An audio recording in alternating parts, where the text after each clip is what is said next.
Halo pemirsa YouTube, kali ini saya akan sedikit bercerita tentang film Ten Tiger of Guangdong. Baiklah, mari kita simak cerita selengkapnya.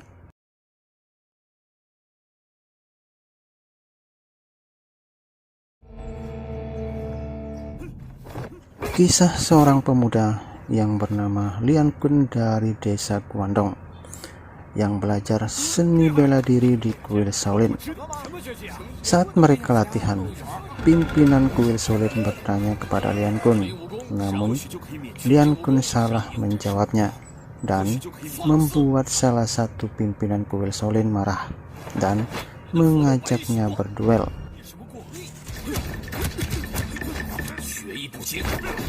Merasa Lian Kun menang, pimpinan kuil Shaolin memanggil Lian Kun dan mengajaknya bicara. Dalam pembicaraan tersebut, pimpinan kuil Shaolin menyuruhnya turun gunung karena merasa tidak pantas berada di kuil Shaolin.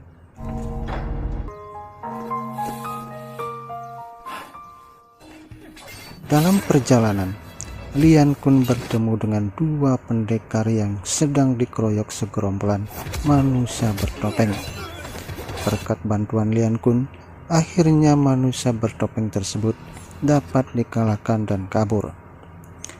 Lian Kun sempat menawarkan untuk melanjutkan perjalanan bersama-sama, namun kedua pendekar tersebut menolaknya dengan alasan tidak ingin merepotkan Lian Kun dan akhirnya berpisah untuk melanjutkan perjalanan masing-masing.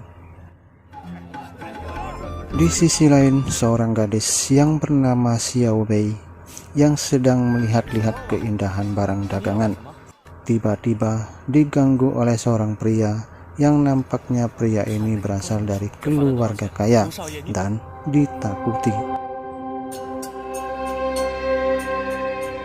Pria tersebut bernama Hu Dahai dan ingin memasangkan hiasan rambut di kepala Xiao Bei. Akan tetapi Xiao Bei menolak dan kabur. Lantaran ditolak, Hu Dahai merasa geram dan menyuruh anak buahnya mengejarnya. Xiao Bei yang tidak mempunyai kemampuan apapun dengan mudah dibawa kabur. Namun secara mengejutkan, Lian Kun datang membantunya. Awalnya Xiao Bei tidak tahu siapa lelaki yang datang membantunya. Namun Lian Kun cepat menceritakan masa lalunya serta janji yang telah diucapkan pada saat itu. Akhirnya Xiao Bei kini mengerti siapa lelaki yang berada di hadapannya. Akan tetapi karena anak buah Hu Dahai tidak mampu menangkap Xiao Bei, akhirnya mereka menggertak Lian Kun akan melaporkan ke majikannya. Namun Lian Kun tidak takut, malah menantangnya. Xiao Bei merasa senang bertemu dengan Lian Kun dan mengajak menemui kakaknya yang bernama Bai. Namun anak buah Hu Dahai diam-diam mengikutinya. Bai yang merupakan kakak dari Xiao Bei terkejut melihat siapa yang ada di hadapannya. Bai sangat senang Lian Kun sudah kembali. Tidak lama mereka melepaskan rintu, malam pun tiba. Tidak disangka pada malam itu juga anak buah Hu Dahai datang dan membakar rumah mereka. Api pun berkobar dengan cepat membakar rumah mereka. Pintu rumah yang tadinya dikunci, Lian Kun langsung mendobraknya dan menyelamatkan diri. Lian Kun mengejar pelaku yang masih berdiri di sana. Namun dalam pengejarannya, seorang pendekar menghalanginya yang membuat anak buah Hu Dahai kabur. Dan tidak terelakkan lagi, perkelahian pun terjadi antara Lian Kun dengan pendekar itu. Namun di tengah-tengah perkelahian mereka muncul dua pendekar yang mereka sudah saling kenal. Lalu Lian Kun menjelaskan kalau buruannya kabur gara-gara pendekar itu yang biasa disebut Tetua Su. Akhirnya pendekar wanita itu membantu Lian Kun dengan memanggil lebahnya untuk mengejar anak buah Hu Dahai. Tetua Su sempat menawarkan agar Lian Kun membantunya dalam menyelamatkan pendekar-pendekar lain yang dikendalikan oleh racun Gu. Namun Lian Kun menolak dan pamit pergi. Melihat anak buahnya terluka, Hu Dahai menyuruh anak buahnya mengumpulkan temannya untuk mendatangi Lian Kun. Lian Kun yang sedang berbenah-benah di rumahnya bersama temannya terkejut dengan kedatangan Hu Dahai. Bayi yang merasa takut meminta maaf atas perlakuan Lian Kun terhadap anak buahnya. Akan tetapi Hu Dahai semakin kasar dan Lian Kun pun tidak terima dan menantangnya berkelahi. Kemampuan Hu Dahai dan anak buahnya tidak mampu mengalahkan Lian Kun. Mereka mengancam dan pergi.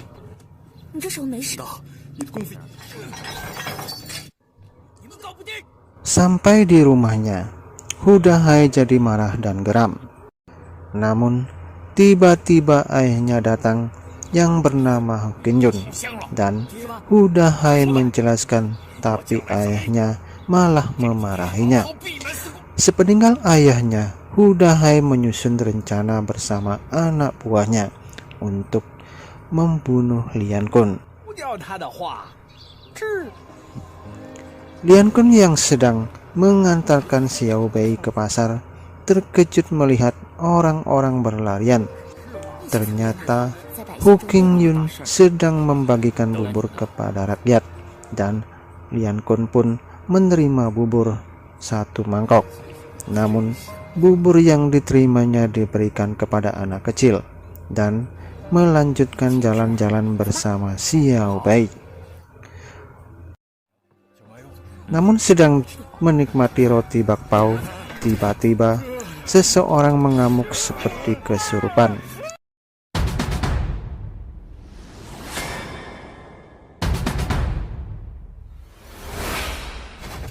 Untung saja Lian Kun dapat mengatasinya. Akan tetapi hampir saja anak kecil menjadi korban.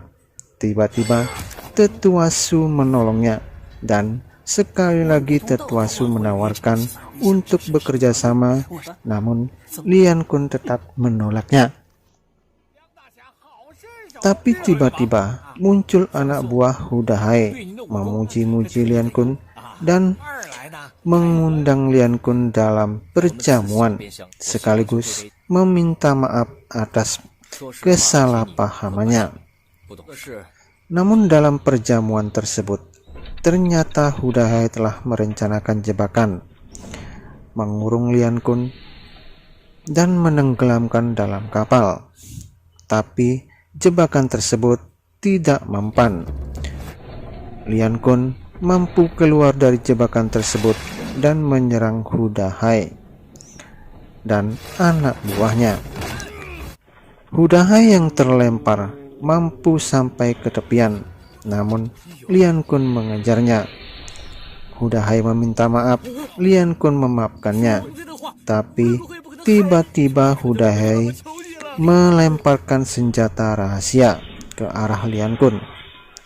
Namun Lian Kun menendang dan pisau itu tepat mengenai tangan Hu Dahai. Namun tiba-tiba ayah Hu Dahai muncul dan memotong tangan Hu Dahai karena dianggap melakukan kesalahan dan mungkin pisau itu mengandung racun. Hokin Yun akhirnya meminta maaf kepada Lian Kun atas kesalahan anaknya. Namun karena racun yang berada di dalam pisau tersebut membuat cacat lengan kiri anaknya, Hu Qingyun geram dan memanggil pembunuh bayaran, yaitu Iso Nakamura dan Jarum Boli, untuk membunuh Lian Kun.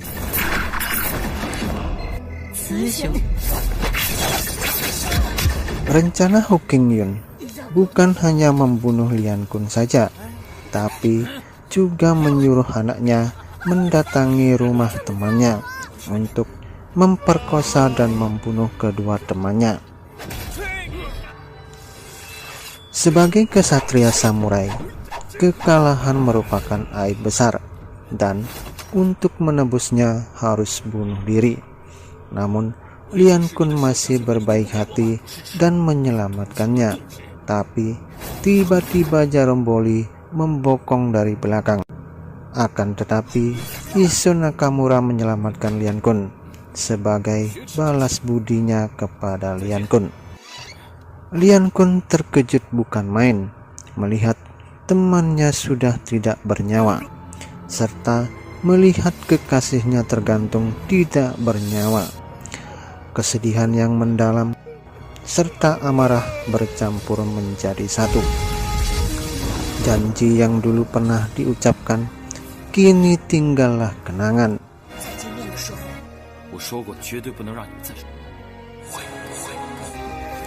Setelah menguburkan kedua temannya, Lian Kun langsung mencari Hu Dahai di kediamannya, namun tidak menemukannya, dan mengobrak-abrik dunia persilatan, tapi tidak juga menemukan Hu Dahai.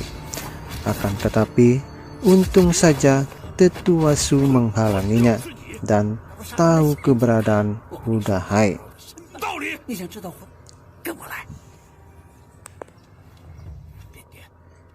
Mereka menyamar dan mendatangi kediaman Hu Qingyun dan Hu Dahai.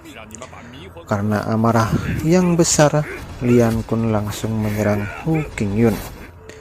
Namun dengan tiupan sulingnya, Hu Qingyun memanggil dunia persilatan. Hu Qingyun jauh lebih hebat dan mengalahkan Lian Kun serta memasukkan bubuk racun ke dalam mulut Lian Kun. Tetua Su yang melihat itu memanggil lebahnya untuk menyelamatkan dan membawa kabur Lian Kun. Akibat racun Hu Qingyun, Lian Kun menjadi gila, berkali-kali diobati tak kunjung sembuh. Yan Yue akhirnya mempunyai ide menyamar dan menjebak Hu Dahai dengan harapan mendapat obat penawarnya. Akan tetapi tidak disangka Lian Kun melihat Hu Dahai langsung menyerang tanpa ampun sampai mati.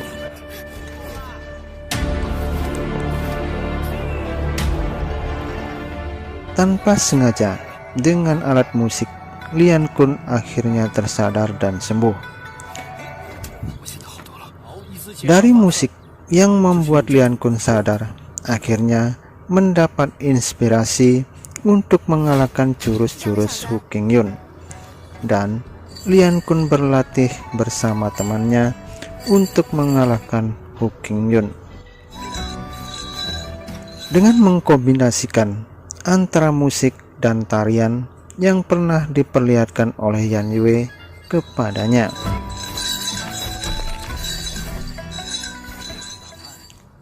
Setelah matang dengan latihan-latihan jurus yang dikombinasikan musik dan tari, Lian Kun langsung mendatangi kediaman Hu Qingyun dan menantangnya. Seperti biasa, Hu Qingyun meniup suling untuk membangkitkan pendekar-pendekar dari dunia persilatan dan melawan Lian Kun. Namun dengan suara gelang di tangan Lian Kun dapat mengganggu dan mematahkan suara suling Hu Qingyun, serta jurus-jurus Hu Qingyun tidak mampu menghadapi jurus-jurus Lian Kun karena gelang yang berada di tangan Lian Kun tidak mampu ditembus oleh dua tongkat kecil milik Hu Qingyun. Akhirnya Hu Qingyun dapat dikalahkan dan mati. Demikianlah sedikit review cerita tentang film Ten Tiger of Guangdong. Bagi penggemar film, laga kungfu tentunya merasa terhibur dan mengisi waktu luang Anda. Sebelum undur pamit, mengucapkan terima kasih sudah menonton video saya. Sampai jumpa, salam bahagia.